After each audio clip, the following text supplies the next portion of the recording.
Hey, so right now you're watching the directions, how to do the paper towel lab. Let's talk about how to do it. So if you're at home, what I want you to do is open up the lab here and download it. You can add it to our Unit 1 folder. Okay, but since I'm on a computer, it won't look like that. You're going to add it to Notability like we normally do. Okay, what you're going to do here now, if you're doing the lab at home, you may not have 3 types of paper towels. That just means try 3 different types of materials.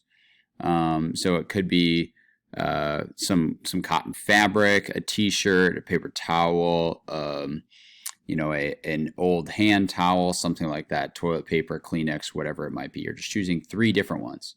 At school, we'll have 3 different paper products to choose from. So our observation, remember all experimentation starts with an observation. We're noticing that not all paper towels are the same.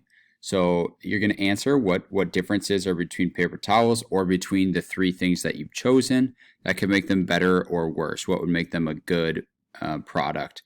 Make a list of them here and then choose one of those characteristics. Which one makes a paper towel the best? And then decide how you're going to test that and fill that out here. So our goal is to create a scientific lab that will test types of paper towels consistently to see which one is best. And we're going to write a report here. So main thing here is we want to control variables. So make a list of things that we're going to have to control in order to make it so that the only thing is changing is the type of paper towel. List some errors and how we could prevent them here. And then this is where your lab report is starting. Problem, we're trying to determine and then write a statement here.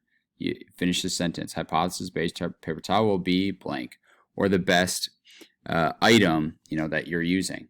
List the materials you're using, especially if you're not using paper towels.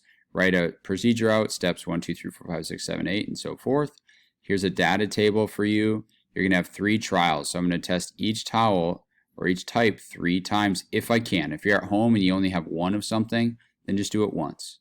Okay, and then you're going to answer a few conclusion questions, and that's our exploration activity today based off of the scientific method.